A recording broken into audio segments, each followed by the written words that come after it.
Hi! Have you ever wondered if we can delay the effect of aging in terms of our running performance? I actually ran faster than ever last year, and that was as a 46 years old. In this video I will tell you what will change as you're getting older as a runner and how you can continue to improve even though aging. You have to train smart, and if you do, you can then slow down the negative trend of getting slower, and you might even have your best year still to come. Isn't that good news? Hi, my name is Tess, and on this channel you can watch videos that will give you some new insights regarding running as I share my own knowledge and experience after many years as a runner. Even though you have passed your prime time as a runner, you might still be nowhere around what you are capable of. But with aging, you must train smarter. Although there are some benefits of getting older as a runner, I will first tell you what will change for the worse, but also what you can do about it. First, let's talk about Vo2Max. Vo2Max is a measure of how well your heart and vessels can carry out oxygen through your blood to the working muscles, and how well the muscles are at absorbing the oxygen they receive. If you're a runner, you can improve these functions, but as you are getting older, Vo2Max declines by almost 10% per decade after the age of 30.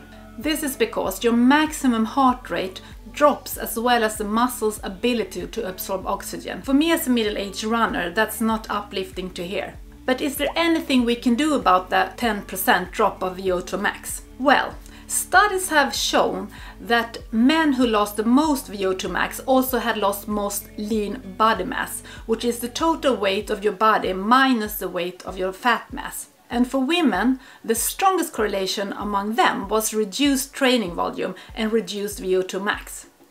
Older athletes who constantly kept on competing and trained hard only lost 5% per decade of their Vo2Max. So that's about half of the normal decline. So it seems that the problem of maintaining a high Vo2Max with aging is related not only due to the biological aging itself, but also the fact that we usually live a more inactive life with age and suffers from more injuries that make it impossible to exercise. And also the motivation may not be as it was. And that means if you haven't trained at an exceptionally high and competitive level, you can stop the decline of Vo2Max or even turn the curve upwards for a while. Runners who start running later in life have every opportunity to improve as they are getting older. To a large extent, the will to train will be crucial. So if you have the will, you're well on your way to becoming an even stronger and faster runner. Except for the will to train hard, there are also some other things that will matter as well. One thing is that you will have to increase your muscularity and avoid getting fat. And that can be hard when you're aging, since we get a reduced metabolic rate with age and a poorer ability to burn fat. You need to do some strength training. And that's not optional, it's actually absolutely necessary. You must keep your muscles and tendons strong and your body injury resistant. You also need to put more interest in what you eat and keeping a well-balanced diet. You also need to train more diverse. Instead of just running more and harder, you should alternate your usual workouts with other kinds of sessions. If possible, you should of course run as many miles as you're used to, but you can also do some kind of non-impact training such as cycling or cross-country skiing. If you do this as a high-quality training, you will improve endurance capacity in stimulating Vo2Max to stay at a high level. If you're not used to that kind of training, and although it's more gentle to your joints and ligaments than running, you need to balance things and figure out what works best for you. If you're able to combine the will with smartness, you will be able to train with continuity, and then you will develop as a runner. I think you by now know that a high Vo2Max is better than a low. But what is considered high then? And if you have the same Vo2Max as your 20-year-old neighbor, does that mean that you're an unstoppable oldie? Well, a Vo2Max of around 40 can be high and excellent for one person, but it can be fair for another. This is because there's a difference if you, for example, is a 50-year-old woman or a 20-year-old man.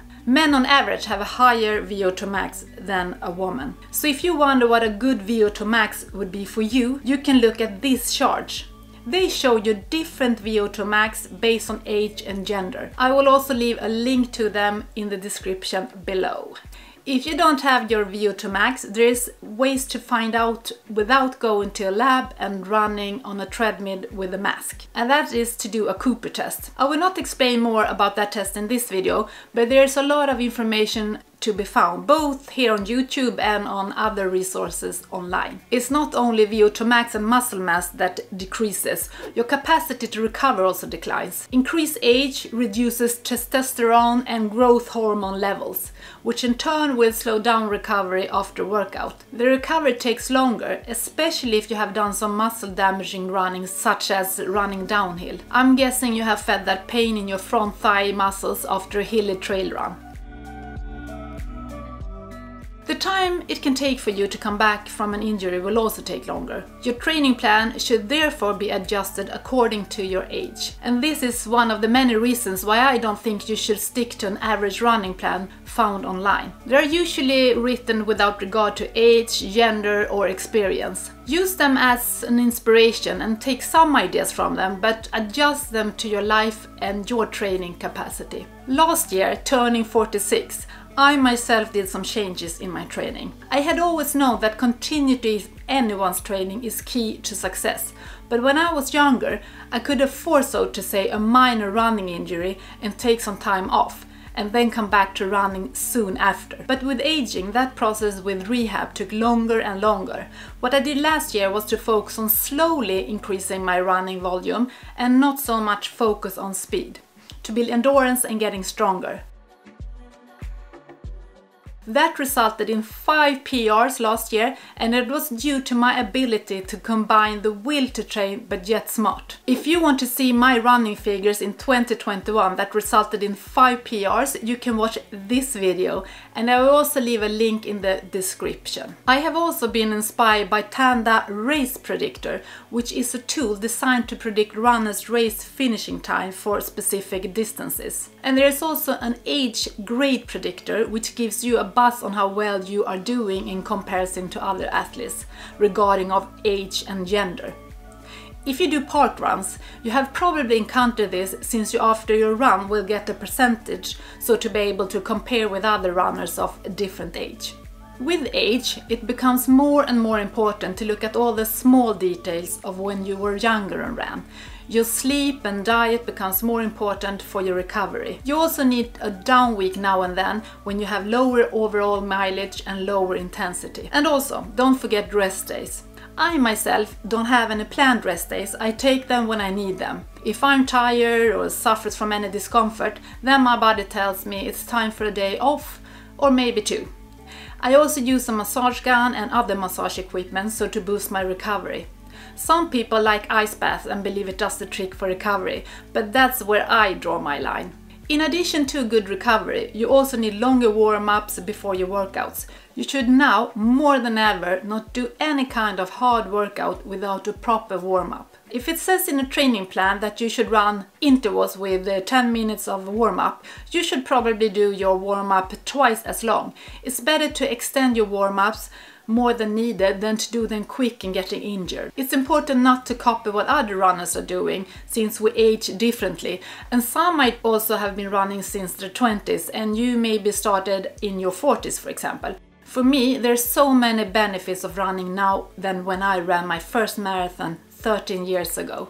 I then had 2 kids, one not even a year old, and I was running my own company, working a lot, and at the same time I wanted to run a marathon. I ran my first marathon in 4 hours and 30 minutes, and last year I ran 2 marathons, both under 3 hours and 50 minutes. Some of my improvement is that I'm a more experienced runner, but a lot is to do with me having more time focusing on me, myself and I. And that's my advantage over my 30-year-old me. And to be able to run without so much stress in my life have helped me both physically and mentally. And if I had been a successful runner in my 20s, I don't believe it would have gone on forever. I know there are some athletes that have been competing in a high level for many years, but it takes a lot both physically and mentally to stay at that high level for so long. If you want to stay at your current fitness level or even improve, you must train smart and you must put in the work. Be consistent week after week, month after month and get the job done. I know if I can do it, I will be able to break some of my PRs once again. There is so much you can do to slow down the negative trend of getting slower, and that should motivate any runner to train smart and to be consistent. And I wish you a nice run, and please support me by giving me a thumbs up and subscribe to my channel. See you soon. Bye!